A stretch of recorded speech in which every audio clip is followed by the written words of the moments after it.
Hey guys, welcome back to Games of War. I had a lot of fun making the top 5 DS RPGs, so I thought I'd do the same for the PSP before we push out the Xbox Buyer's Guide. And I just want to say that the PSP, along with the DS, features some of the most amazing RPGs, so it's really hard to narrow down 5. And this is not a definitive top 5 that you have to follow.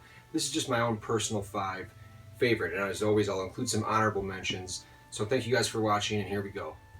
So very quickly, let's get out of the way some mainstream ones that everybody's heard of that I don't want to feature fully. Not that they don't deserve it, but it's just they're a known series now.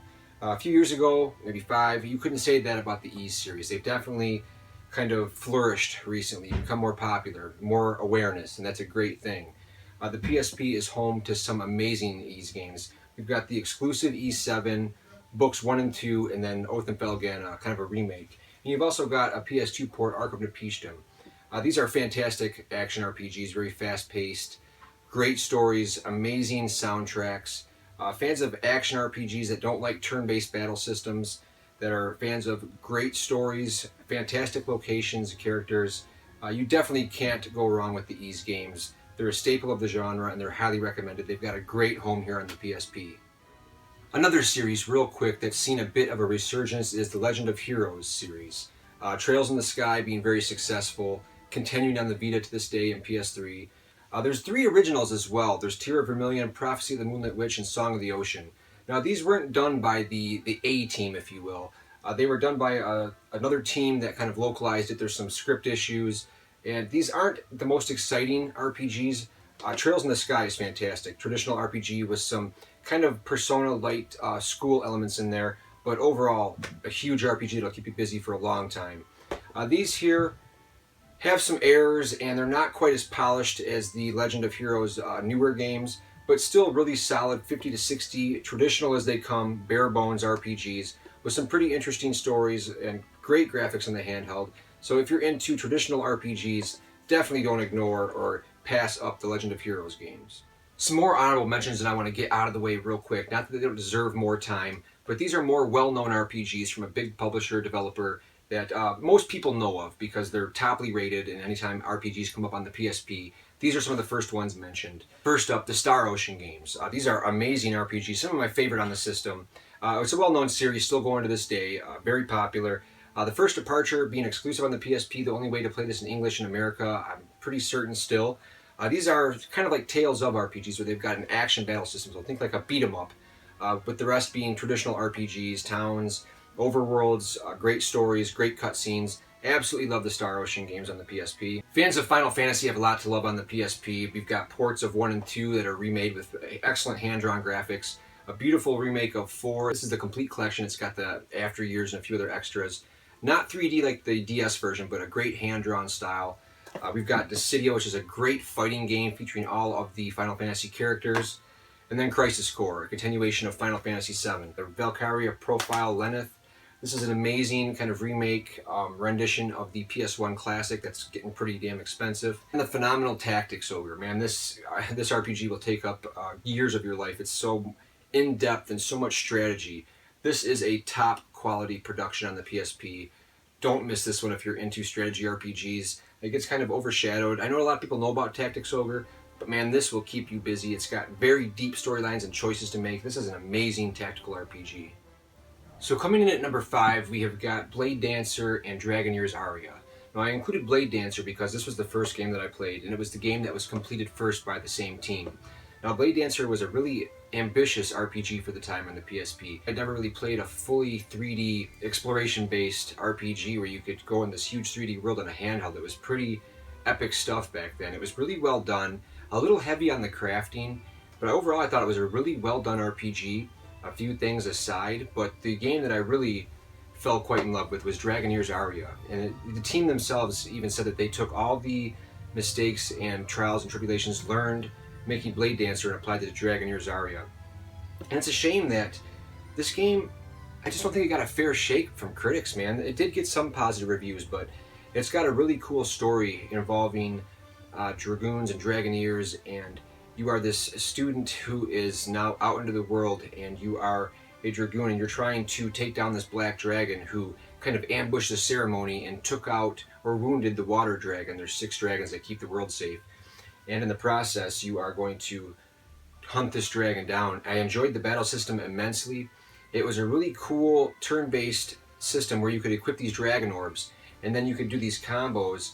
And when you launch 2 skills in rapid succession, it would kind of combine to perform an awesome combo. And it was really cool to kick ass against enemies doing these combos and techniques. And also the defending system has a really cool, almost a judgment ring type of system, similar in Shadow Hearts. I really enjoyed the combat system in Dragoneer's Aria. I think it's a very underrated RPG. I love the story, setting, and characters, but I'm always such a big fan of anything that has dragons and it's done well. So Dragoneer's Aria definitely easily earns the number top 5 spot on the RPG list. Number 4, we've got Astonishia Story and Crimson Gem Saga, which is basically Astonishia Story 2, but this game was so poorly received that they kind of wanted to distance themselves from the name and start fresh. I think they're being too hard on themselves. I actually kind of enjoyed this game. There was some mistakes and errors in the translation, and there were some things that were not optimal, but overall, there's nothing to be ashamed about this game. Beautiful, bright, 2D hand-drawn graphics, a pretty interesting story playing as Lloyd, a knight who... I just thought it was really well done. I liked the turn-based battle system that was kind of a mix of a strategy RPG and a turn-based RPG, but there's no denying that Crimson Gem Saga really turned it up a notch.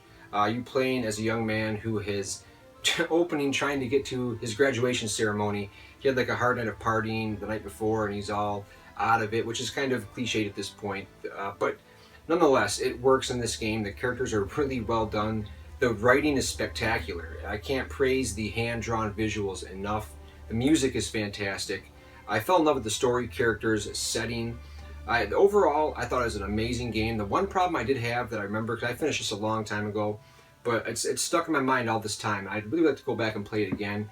It's got a maddening encounter rate. You're going to be doing battles quite often, but as bad as that sounds, the battle system is so enjoyable. Being able to team up and do combination attacks with other characters in your party and kind of switch and manage your party. All interesting and likable characters with different skill sets that I didn't mind the battle rate. It did get kind of annoying after a while, but overall, a beautiful hand-drawn RPG from a Korean studio that really went above and beyond and made a lot of improvements from the first game. Crimson Gem Saga is definitely a must-own and is very worthy of being in the top 5 on the PSP. So numbers 3 and 2 on the list are occupied by a set of RPGs that are done by a company named Sting. And these are definitely not afraid to think outside the box in terms of gameplay elements and just overall progression. Now the first 2 games, I first played on the GBA, Riviera, The Promised Land, and Yggdrasil Union. And I fell in love with the company right after playing Riviera. Now think of this game as more of like a play-along storybook. You know those books that you used to read where if you want to do this action, go to page 42, or if you want to save the princess and exit the hall, go to page 32. Whatever the case may be, but this gives you so many options. You can explore these static environments and little mini games, little quick time compresses will pop up. And if you successfully complete them, you'll go one direction. If you fail, you might fall below the floor to the next and take a completely different route. The battle system is definitely different too. You're playing as a grim angel who has fallen out of heaven, and it's your job to get back there and prevent this war. And you have a limited use of items per battle, and it might sound like it's restrictive, but it works out really well. And you've got these awesome like angelic weapons, and Ein is a really cool character. He's going to be with a bunch of like women angels, and they're all going to be like kind of vying for his attention. So the one you spend the most time with, you're going to get a different ending and different scenes. Multiple endings are encouraged. Yggdrasil Union is more of a strategy RPG that is based on a card system, and I'm usually not into card-based RPGs, but this one is all hand-drawn, fully voice-acted. I really got engrossed in the story, and I found that the battles were amazing, where you had different unions of fighters, hence the name Yggdrasil Union, and your unions of fighters are going to fight against each other, and there's weak and strong elements at play, different weapons, and just overall fantastic card tactical RPG from someone that's not usually into those kind of games. The oddball of the bunch is definitely Knights in the Nightmare. I don't think this is quite as daunting or as complex as a lot of people make it out to be. It's actually really enjoyable, and it's easy to get into once you give it the proper time. Granted, the tutorial you've heard about being hours long is true. It's not going to pull any punches. But once you understand how the mechanics work, the combination of shooter, bullet hell shooter, and strategy RPG elements makes sense, and you really begin to enjoy this gem of a game. Absolutely breathtaking art style. Multiple playthroughs are encouraged as well, multiple endings. Just a really engrossing adventure, and there's a bonus in this one. You get to play as Princess Yggdra from Yggdra Union, so just a little touches like that from Sting to show their fans appreciation. I can't say enough good things about these games on the PSP. These all originated on a handheld of Nintendo Origins. These are Game Boy Advance games. They've all been reworked for the 16:9 widescreen presentation. Riviera has extra scenes, extra dialogue content. Yggdra Union has been beefed up as well. And then you've got the Yggdra Union character, Princess Yggdra, in Knights in the Nightmare. So definitely worth owning on the PSP as the definitive editions.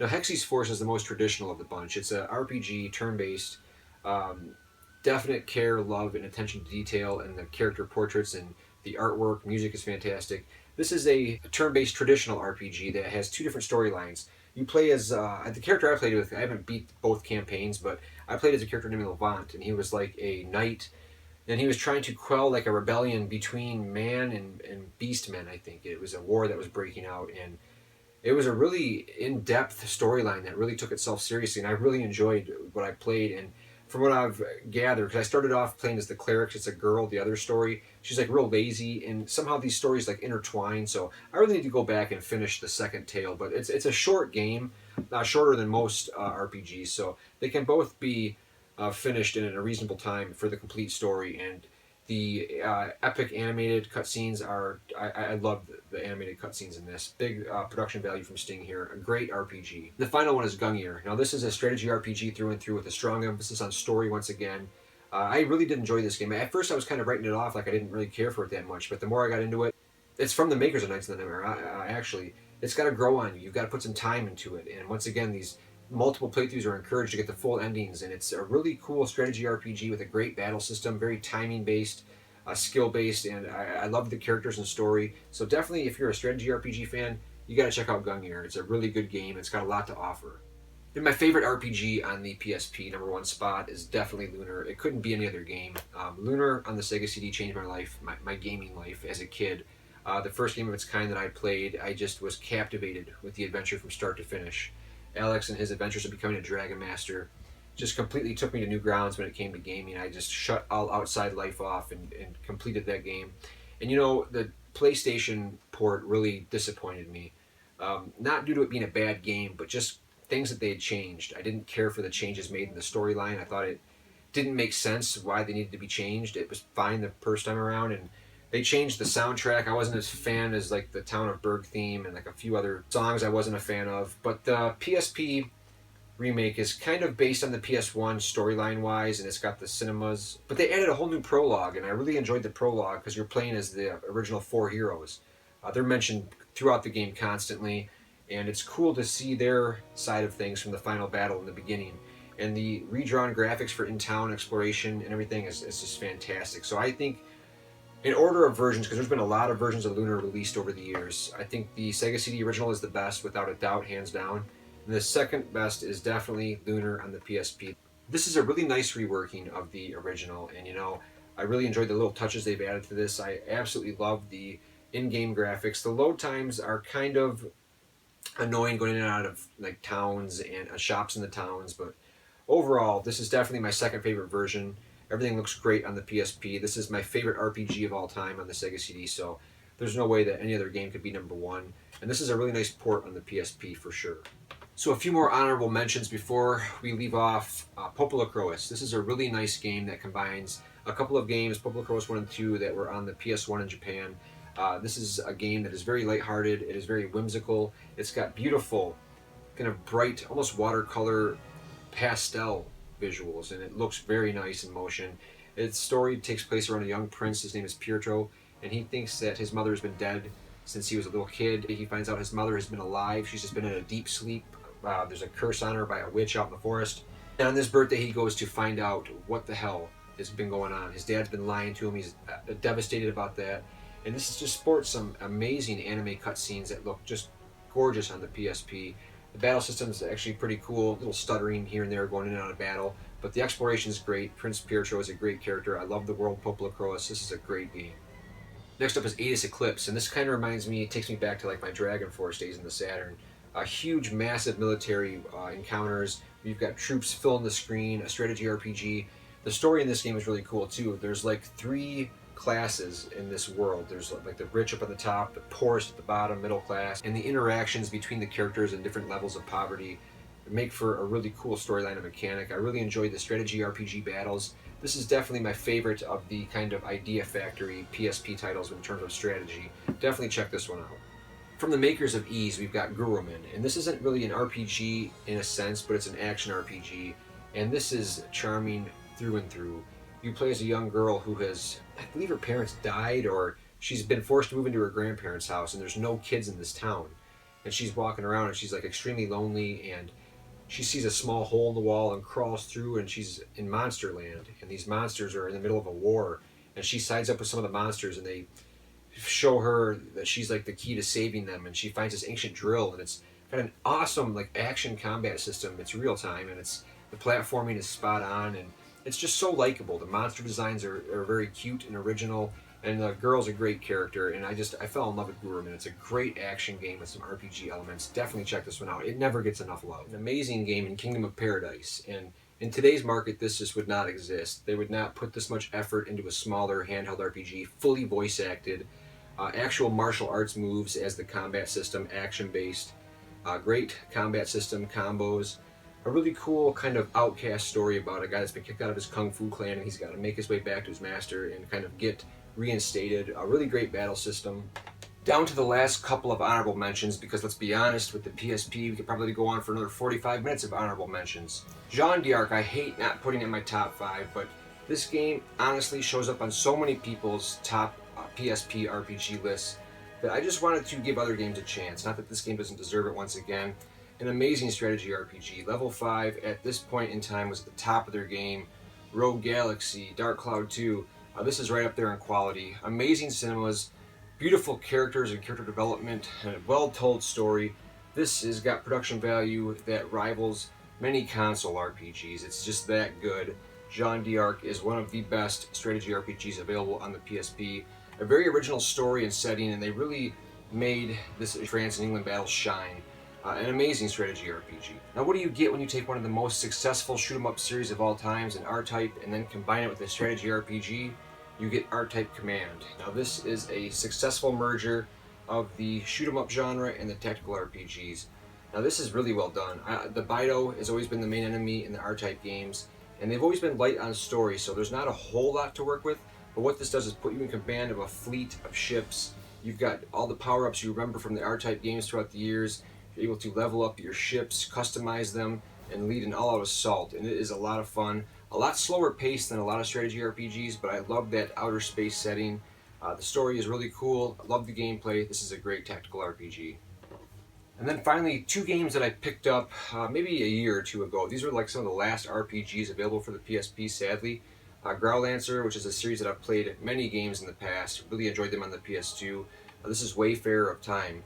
I haven't gotten around to giving this a try yet, so I need to play this one, and I also need to play Ragnarok Tactics. I'm very familiar with the Ragnarok history and world. I've never played the Tactics game. It looks beautiful though, like a kind of a watercolor painting style visual. So these are 2 games that I recently picked up. Sadly, probably the last for the PSP here in the States. I hope you guys have enjoyed taking a look at some of my favorite RPGs in the PSP. I had a lot of fun with the DS video, so I thought this was a good time to go ahead and show the PSP some love. Both machines are truly incredible for fans of RPGs. The PSP has got so many quality titles to choose from, so even if you don't own one, you can go back now and pick up handfuls of RPGs for a really good price. Nothing's got crazy expensive yet, so there's a lot of gems waiting to be discovered. I want to thank you guys for watching once again. Games War is absolutely nothing without you.